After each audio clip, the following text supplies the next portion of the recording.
Eu queria que você pudesse brifar para a gente um pouco a importância da estamparia no seu trabalho como um todo, né? Do trabalho estilístico até o trabalho na direção de arte e, portanto, no figurino, né?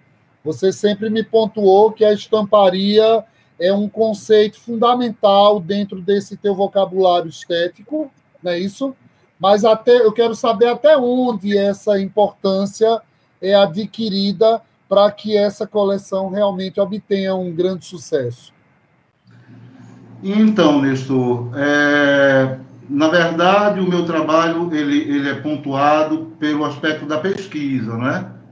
De uma Sim. busca incessante nessa questão da minha identidade enquanto cidadão, enquanto artista, enquanto criador. E a moda é uma ferramenta que me permite plenamente exercer o meu processo de autodescoberta, de investigação do meu entorno, da minha história, dos meus contemporâneos, dos meus ancestrais.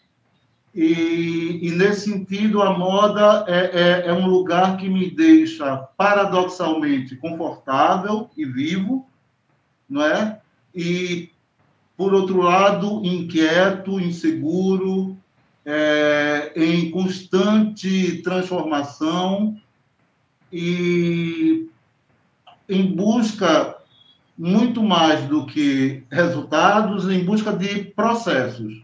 Um grande laboratório. Um grande laboratório, né? De um super laboratório. E nesse laboratório eu me coloco por inteiro, completamente, como criador, não é? Como elemento criativo. E ao longo desses 20 e poucos anos de trabalho solo como estilista, as minhas coleções sempre tiveram como conceito recorrente essa busca pela identidade do Brasil, né? E também esse diálogo íntimo e estreito com os aspectos culturais da minha cidade, do meu país, da história da arte, da própria história da moda, da música, da pintura, da literatura, da história, que são linguagens que complementam essa minha busca por traçar um painel iconográfico que me represente e represente os meus. Sim. A estamparia, na verdade, ela tem um apelo fundamental no meu trabalho, porque, primeiro, que eu acredito que uma estamparia autoral, antes, no meu caso, antes de me preocupar se ela será feia ou bonita, esteticamente falando, comercialmente ou de difícil aceitação, ela tem que na verdade, para mim, o que mais importa é que essa estampa ela reflita uma identidade subjetiva que, paradoxalmente, reforça o conceito de cada coleção. Sim. É como se fosse uma tatuagem sobre a pele, não é? Uhum. E nesse sentido, Nestor, eu parto do princípio, quer dizer, o meu ponto de interesse, na verdade, ele consiste em buscar subtemas, em captar, pescar, me inspirar em assuntos que estão à margem ou escondidos do olhar comum, do senso comum, das pessoas, da indústria, da mídia e do comércio. Então, são sempre temas que falam muito do imaginário, muito do subconsciente de uma população, de uma comunidade, de um grupo. E sempre, quando eu penso numa estamparia, é como se eu estivesse buscando, como se fosse um arqueólogo, buscando elementos escondidos, enterrados, incrustados, perdidos na memória das pessoas, né? Então, o grande barato é, através de livros, através de imersões, através de intuição, ir buscando elementos, signos, símbolos, arquétipos que ressaltem o conceito de cada coleção. Ótimo. Né? Oi. E nesse cunho político, né? Porque você percebe nessa sua explicação que há um caráter político e social muito forte, né, nessa pesquisa toda. E é óbvio que, com essa busca incessante por uma reflexão, né, fazer as pessoas pensarem, a gente percebe que há uma importância muito grande.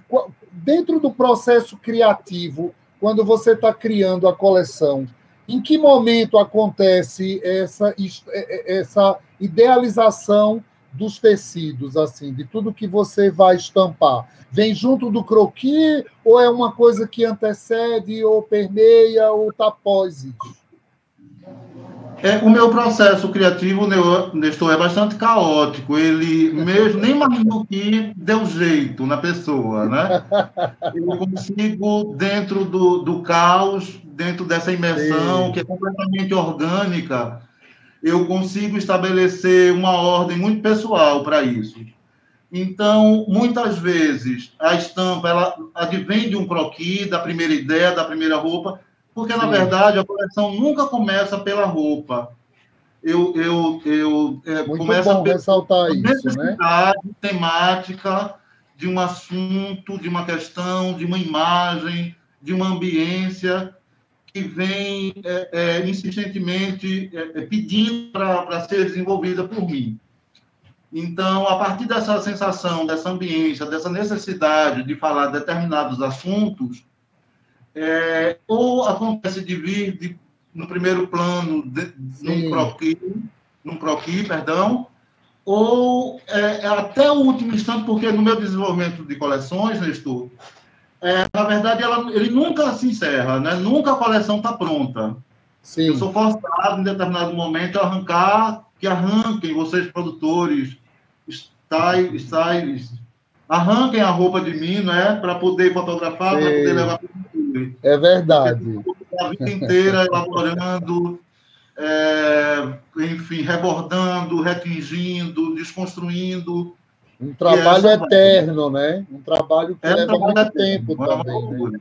Mas, então, ou a estampa vem junto com o croquis, normalmente vem, ou no processo, é muito comum eu ter uma imagem no arquivo, na gaveta, na memória, uma imagem que, de repente, ela é o gatilho para uma investigação mais aprofundada em termos de estamparia. Sim.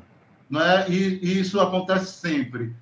E tem questões pontuais que esteticamente me acompanham e que eu não consigo me livrar.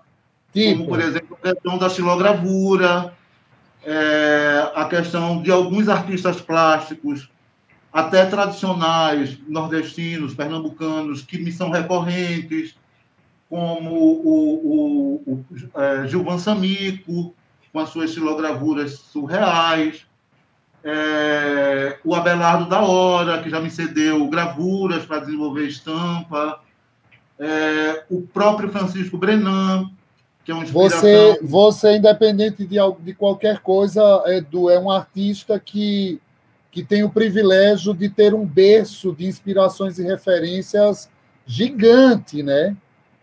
Em todas as linguagens culturais, enfim, tanto na música, como nas artes visuais, como na própria moda, você entende que as nossas histórias estão muito ligadas. Para quem não sabe, o desfile de Eduardo Ferreira, o grande desfile dele ainda nos anos 95, né, dia 3 de junho de 95, é uma data que eu nunca vou esquecer, porque foi o primeiro grande desfile que eu assisti. Eu acho que isso já é um gancho bom para a gente poder falar um pouco da sua história, né? Que é uma história muito bonita, inclusive dando todo esse start durante o movimento do Mangue Beat, né? Criando um novo estilo, que era o Mangue Fashion, né? Um jeito totalmente novo de se vestir. E aí me fala um pouco sobre esse processo de estamparia que vem desde o Mangue Fashion ainda lá nos anos 90. Então, Mangue Fashion, por ser minha primeira coleção solo, ela aconteceu, inclusive, todo o conceito, desde que eu vi o primeiro show de Chico Science, Nação Zumbi, ainda no ano de 93, e aquele show me esmagou, assim, completamente. Destruiu todos os meus conceitos até então estabelecidos, me fez criar necessidade de realmente investir numa moda autoral, investigativa, de unir tradição com modernidade, tecnologia com primitivismo, de repensar a cidade de uma maneira efervescente, como ela se apresentava na época. E essa coleção foi meio que um caldeirão de ideias, né? A coleção, eu coloquei despudoradamente todos os temas que, ao longo da minha carreira, me são caros e recorrentes, né? Então, além da questão da música, que é sempre um elemento muito importante no meu processo criativo, inclusive para desenvolver estampas, Sim. Tenho grandes parcerias com músicos ao longo da vida, incríveis. Nessa coleção Mangue Fashion, eu prestei homenagem não só ao movimento Mangue Beat, através de estampas de caranguejos, antenas parabólicas, a vegetação do mangue, seja em estampa, em serigrafia, estampa corrida, estampas manuais também, tingimentos manuais. Fiz uma alusão ao movimento também armorial. Que mesmo a gente tem uma homenagem, inclusive, a Caribé, né? Isso com os esqueletos. Isso, os esqueletos de boi eu redesenhei, inspirados na obra de Caribé. Tem um início de um grafismo inspirado na obra do movimento armorial, que tem esse aspecto rupestre, que é uma coisa que eu me identifico muito com a arte rupestre, nesse processo de escavação, de busca arqueológica por arquétipos, por signos, por símbolos, para fazer mosaicos. Na verdade, as minhas estampas elas funcionam muito como mosaicos, são verdadeiros patchworks gráficos. Eu não tenho um princípio, um método muito formal para desenvolver estamparia.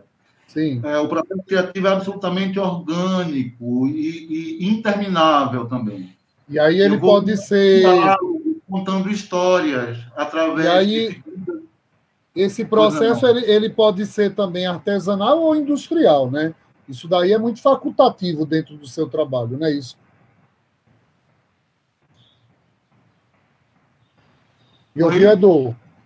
Oi, não, cortou, Nestor. Cortou, né? Eu estou te falando que o seu processo também é muito facultativo. Ele tanto pode ser artesanal, como ele pode ser industrial, né?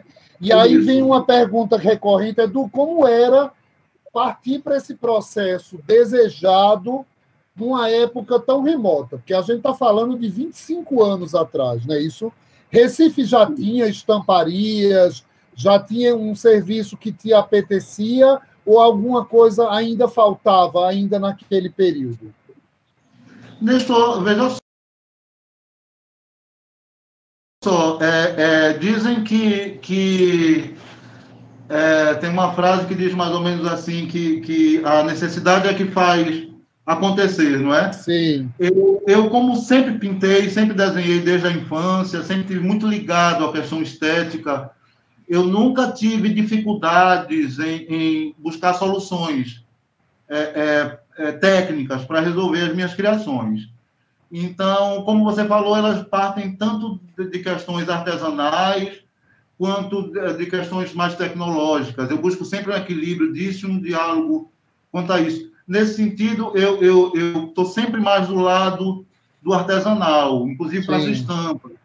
E humanizar esse processo da estamparia Tanto é que é muito comum nas minhas estampas eu não deletar as falhas, por exemplo. As falhas humanas no processo da estamparia. Então, é muito comum, eu me utilizo, na verdade, das possíveis falhas, seja na serigrafia, seja no cilindro, no processo da estampa corrida, seja numa falha até da mão, do traço. Eu tento absorver tudo isso para que, em busca de um dinamismo no resultado final, não é? Então, na coleção Mangue Fashion, eu me utilizei de muita serigrafia, inclusive para fazer estampa corrida com serigrafia, o que é um trabalho árduo, né, manualmente falando. Imagino. Não é? Me utilizei muito da estampa manual, tem muita coisa realmente feita à mão, e sempre busquei bases, suportes, que são os tecidos, que pudessem evidenciar esse trabalho, né? Então, eu sempre mesclei também nos tecidos essa questão de tecidos mais tecnológicos, importados, tecidos nobres, com tecidos mais naturais, como algodão cru, o linho, ou seja, tecidos de tramas feitas em tear manual, mesclados com tecidos super tecnológicos, super, inclusive, refinados, importados com produtos sempre nacionais. Eu sempre busquei esse mix. Claro, e sempre conseguiu, na verdade, criar peças que são icônicas, né? Como aquela saia longa vermelha bufante, estampada, né? Com todos os elementos do mangue, garrafa, urubu e seda francês, não é? Sim. Bem como as organzas de seda com as impressões dos caranguejos transparentes e sobreposições, né, de figuras. A carcaça de boi, ela vinha impressa na base do vestido, por exemplo, de algodão cru, com um sobrevestido de organza de seda transparente, com as imagens fazendo contraponto, sobreponto. Sim, muito lindo, muito lindo. Não é? E, paralelo a isso, a utilização de fibras naturais, fibras de coco, uma infinidade de tramas, tapeçarias, reproduzindo também as estampas, tapeçarias manuais, bordados que também dialogavam com as estampas. Você sempre procurou valorizar muito e trabalhar com essas artesanias locais, como a renascença, como o restilier, né, como o crochê, inclusive. Eu acho que são manufaturas que sempre reforçaram muito o seu conteúdo artístico. Mas até hoje, né? Uhum. E nesse pique todo, com essa necessidade desse pezinho no futuro, que eu sempre considerei, além de uma pessoa de vanguarda, um visionário, né?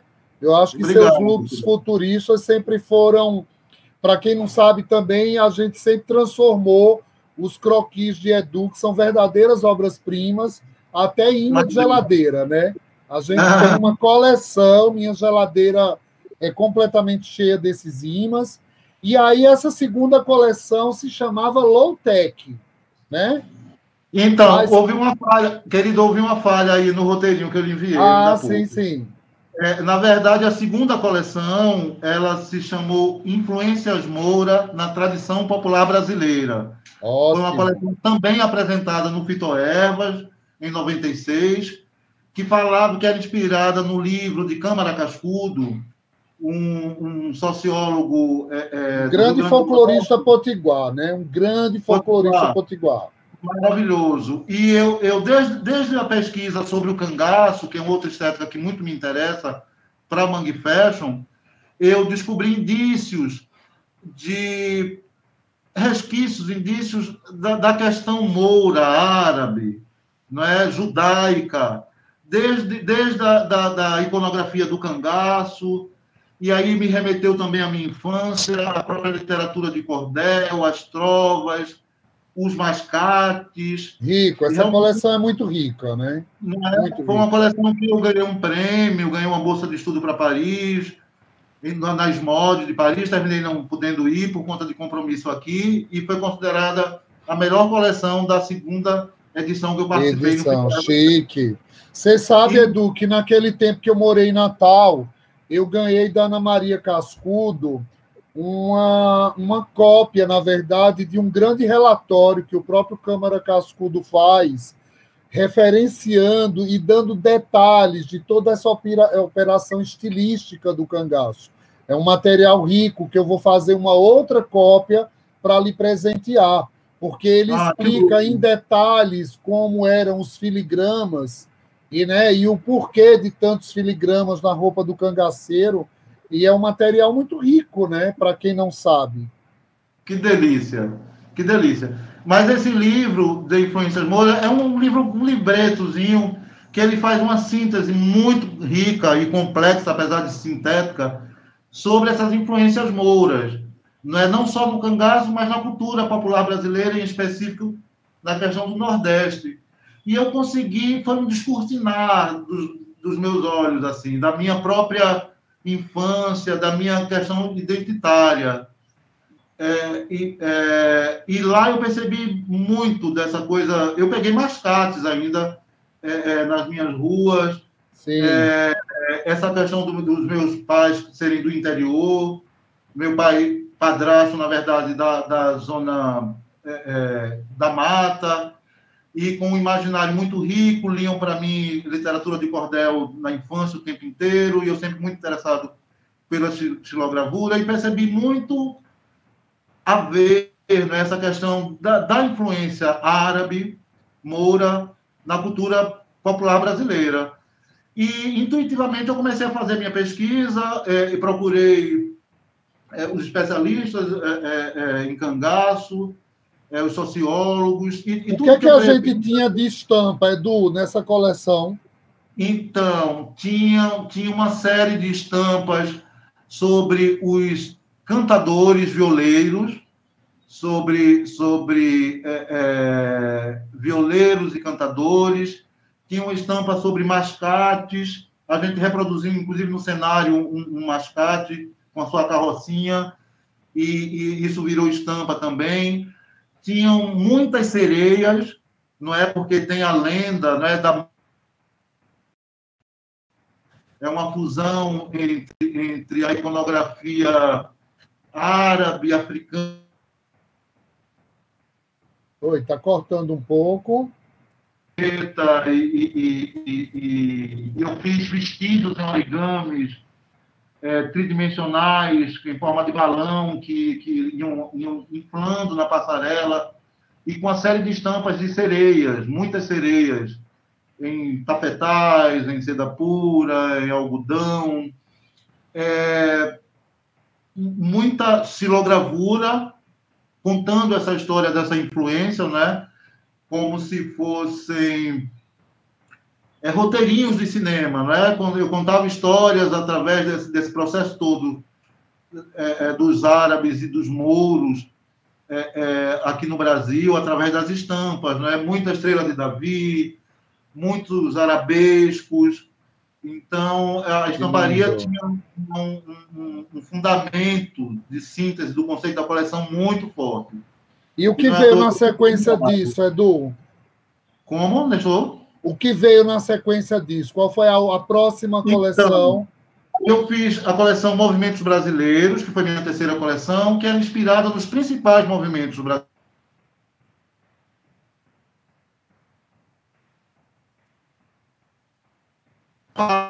Oi, Edu, tua conexão está meio ruim. Se você puder voltar, fala aí uma frase antes, sobre a terceira coleção.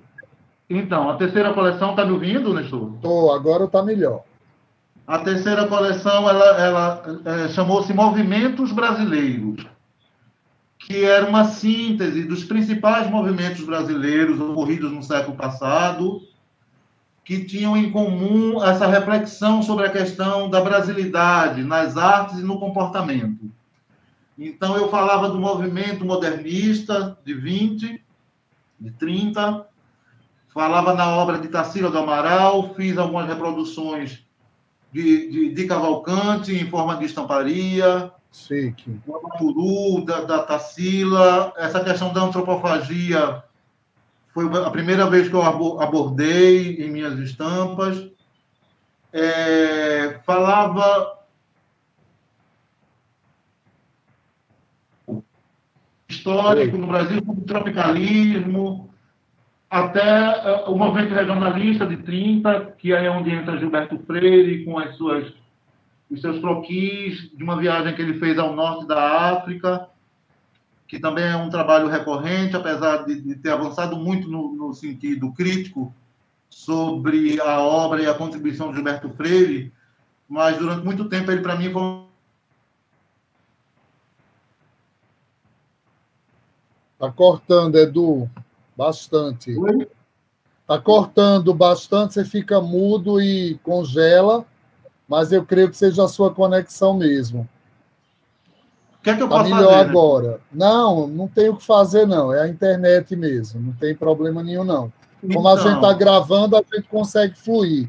A gente só tem mais 20 minutinhos, aí eu queria mais focar um pouco nesse histórico das coleções, desse trabalho que a gente, de repente, pode dar uma resumida da Lautec e da autópsia, mas falar sobre aquela parte tão importante do seu trabalho lá no Pantanal, com a Moitará, né? Porque eu acho que é muito bacana contar toda aquela história.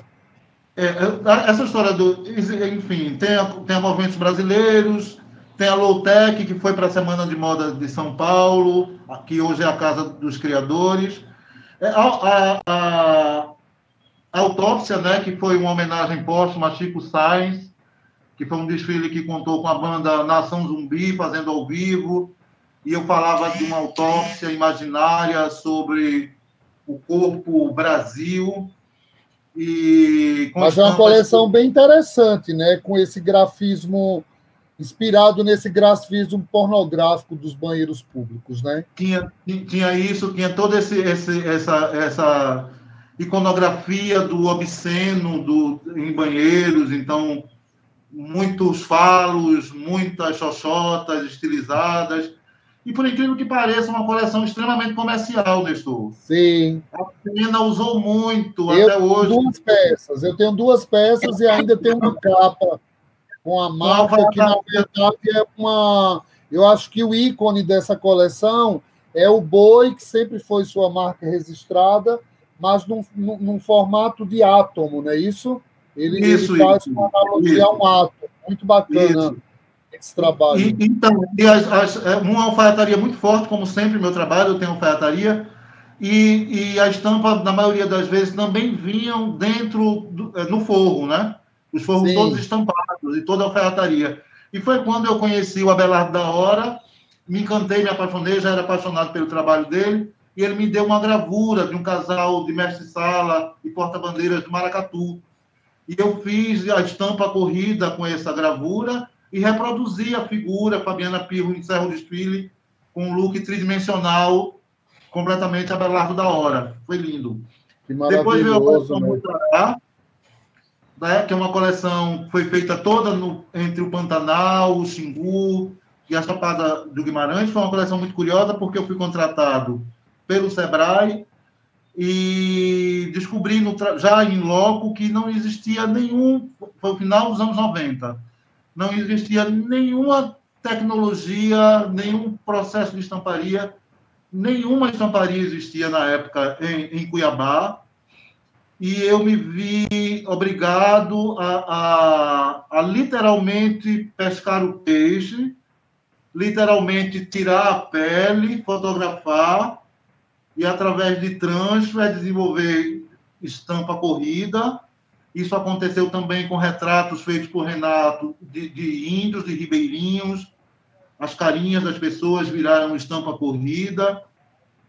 A plumagem também, que é muito curioso esse seu processo com os boletins de ocorrência que você prestava para o IBAMA. Fala melhor disso, que é muito curioso. Porque era uma coleção que eu utilizava muito da matéria-prima natural, do Pantanal e do Xingu. E como eu fui contratado por uma empresa, pelo Sebrae, e automaticamente o IBAMA exigiu que tudo que fosse feito em termos de criação, de roupa pronta, que essa roupa assim que se terminasse, ela teria que ir à delegacia do IBAMA, da Polícia Federal, para ser fotografada e feito um boletim de ocorrência descrevendo a roupa e catalogando os materiais utilizados em cada look. Nossa. Então, foi um trabalho tremendo, porque cada roupa que saía, eu tinha que ir para a Polícia Federal para fazer esse BO dessa roupa, né? Um verdadeiro então, BO. Fashion, esse foi, de fato. Mas o resultado foi lindo, uma coleção linda. Sim, belíssima.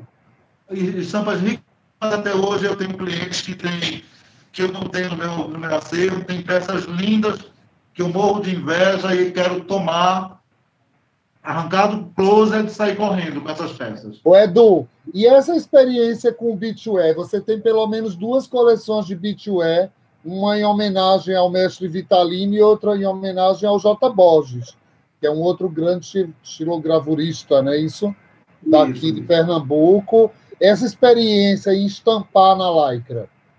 Então, foi maravilhoso, Nestor. A coleção inspirada no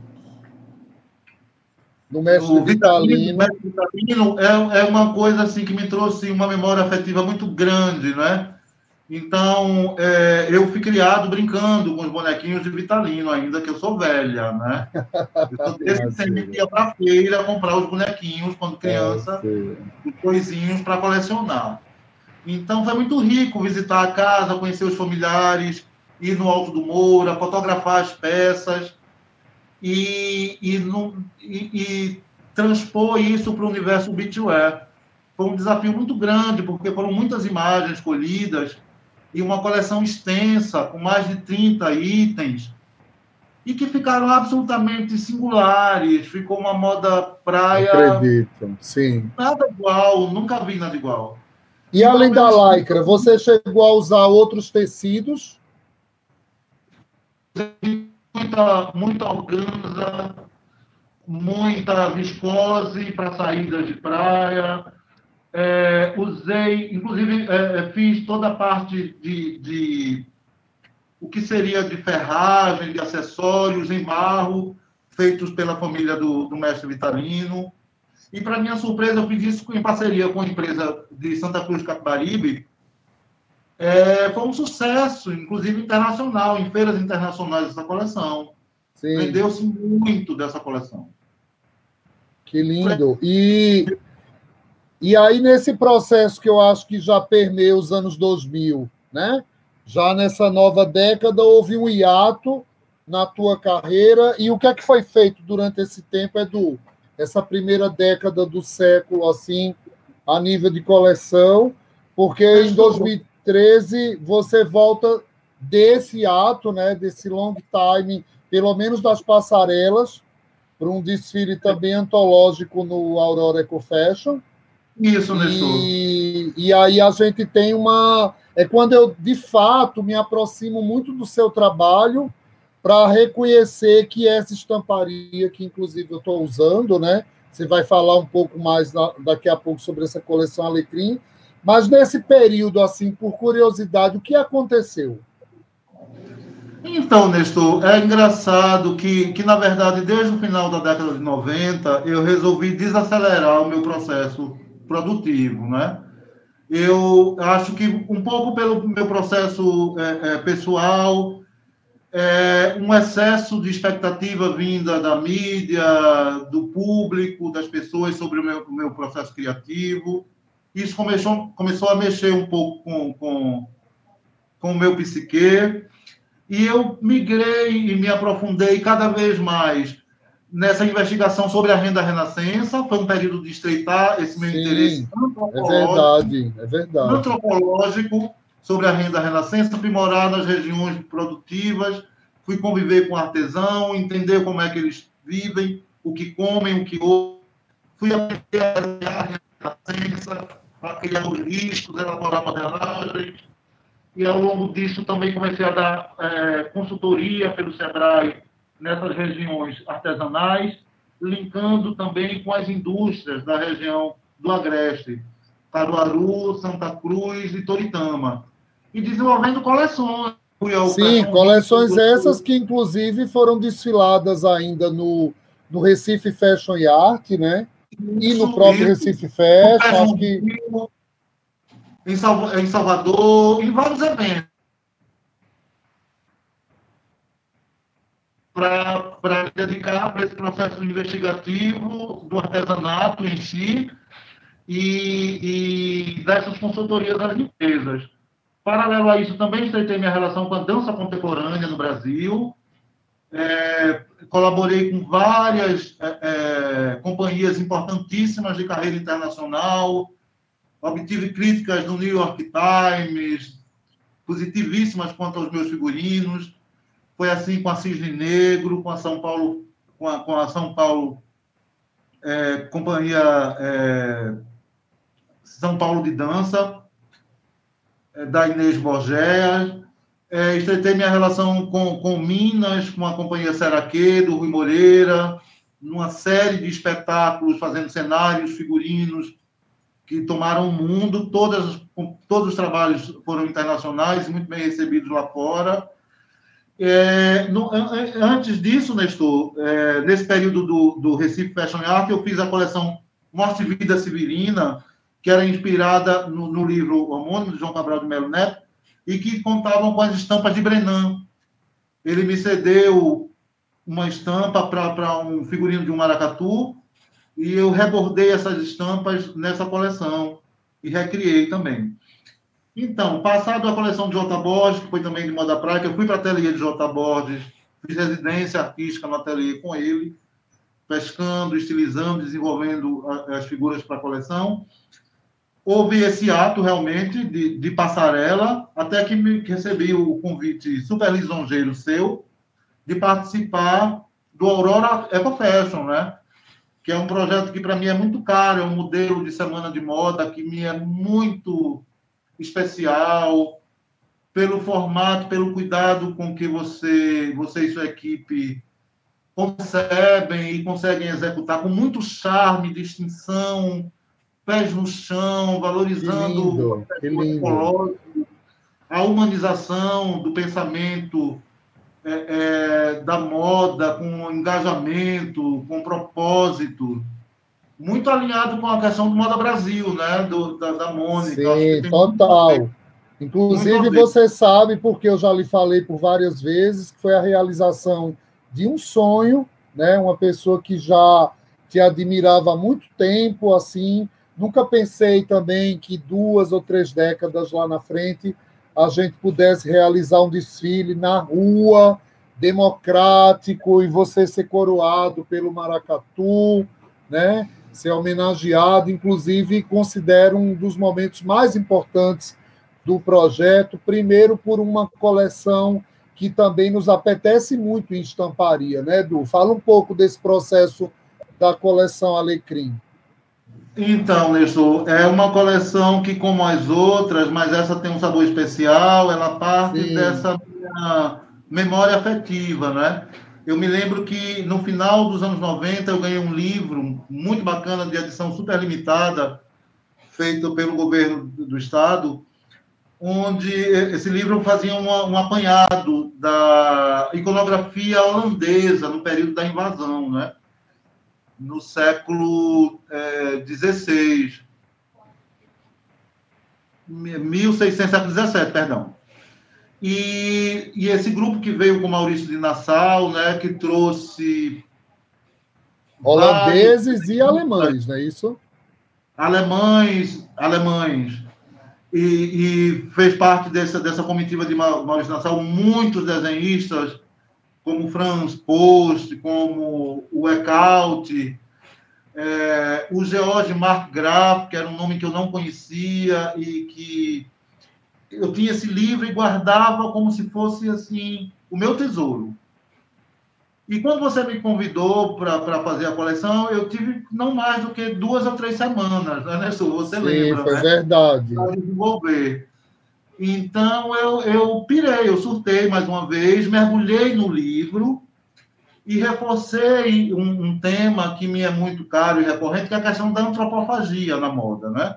Eu acredito que a moda, por si só, pelo próprio processo industrial, histórico, e quando a moda vira propriamente dito moda, não é mais indumentária, ela começa a viver intensamente esse aspecto da antropofagia, né? Para o bem e para o mal, né? E ela começa a se apropriar de histórias, de enredos, de manufaturas, de grupos exóticos aos olhos das grandes indústrias. A própria arte tem essa dialética, né, da antropofagia, que começa no movimento modernista, né, e até hoje tem essa discussão super atual sobre apropriação cultural. E eu, muito afeito a esse conceito, e a própria questão histórica da antropofagia me interessa muito, historicamente, antropologicamente falando. Eu me utilizei, mergulhei nesse livro e comecei a partir das gravuras, da cartografia, dos ambientes, comecei a criar intervenções de croquis sobre esses ambientes e criar um diálogo entre a obra de Eckalt e os meus desenhos, começar a fazer intervenções nessa questão dos mapas da época,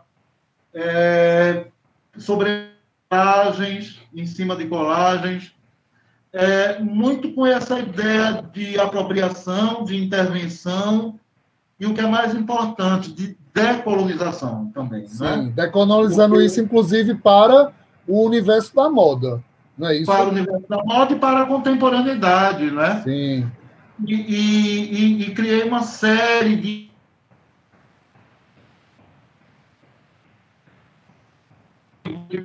Oi, Edu, cortou. Volta aí. Você criou uma série de estampas. Que, inclusive, é bom lembrar que essas duas estampas que você está usando, tanto na máscara como na camisa, são desta coleção, não é isso? Não, é de uma coleção, de um episódio dessa coleção. Ah, sim, que aí, de um episódio dessa coleção. Gráfico da intervenção que eu fiz na obra de Eckalt com os índios antropofágicos, que eu criei um ambiente de... O índio com antropofágico no ambiente, uma selva de cannabis, por exemplo, que é essa que a gente mandou a imagem para a Mônica Horta. Sim. Eu criei um croquis de uma figura completamente classicista, fashion, magérrima, sendo observada por índios do Eckalt, na tentativa de comê-la. Muitas intervenções, né?